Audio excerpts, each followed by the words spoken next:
Olá, obrigado por você estar neste canal, que Deus te abençoe. Hoje vamos ver 7 versículos ou textos da Bíblia que dá esperança para o Brasil nesse momento em que estamos vivendo. Vai dar certo, Brasil. Antes eu quero te pedir que nos ajude se inscrevendo no nosso canal, deixando o seu like e o seu comentário.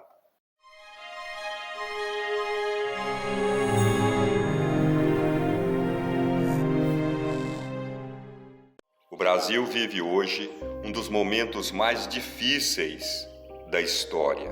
Momentos de insegurança, momentos em que o povo não sabe o que fazer, o país está dividido, mas eu quero dizer a você, meu amigo, minha amiga, Deus não nos abandonou e vai dar certo para o Brasil. O primeiro versículo nos mostra onde deve estar a nossa esperança, a nossa confiança. Nos mostra que deve estar em Deus e não nos homens. Miqueias, capítulo 7, versículo 7, diz o seguinte: Eu, porém, esperarei no Senhor, esperarei no Deus da minha salvação. O meu Deus me ouvirá. Então, amigo, amiga, a nossa esperança precisa estar em Deus. O segundo versículo nos mostra que os nossos olhos precisam estarem em Deus e não nos homens, porque é de Deus que vem o nosso socorro, é de Deus que vem a solução para o que estamos vivendo. Salmos de número 121, versículos 1 e 2, diz o seguinte: Elevo os meus olhos para os montes, de onde me virá o socorro? O meu socorro vem do Senhor, que fez o céu e a terra. O nosso terceiro versículo nos mostra que nós não devemos andar movidos, orientados por esta confusão que nós estamos vendo, por estas mentiras que nós temos ouvido, mas que nós devemos andar pela fé.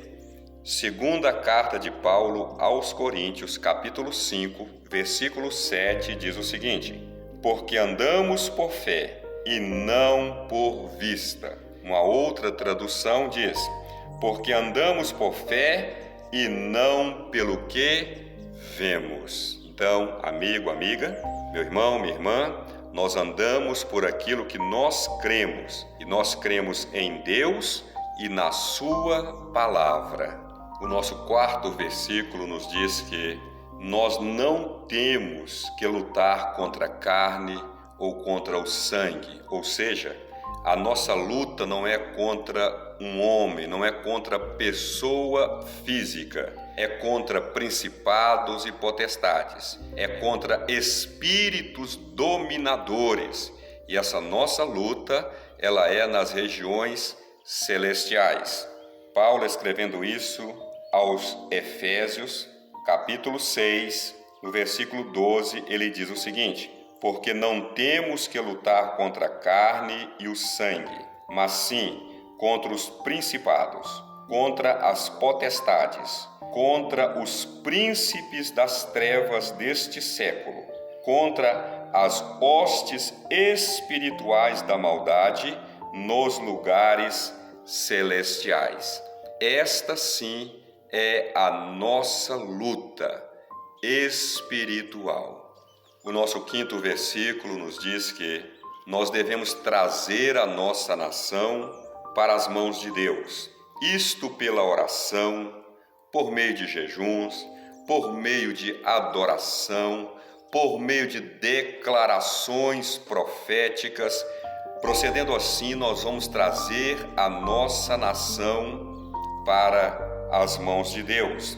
E nos Salmos de número 33, no versículo 12, disse que bem-aventurada é a nação cujo Deus é o Senhor, e o povo que ele escolheu para a sua herança.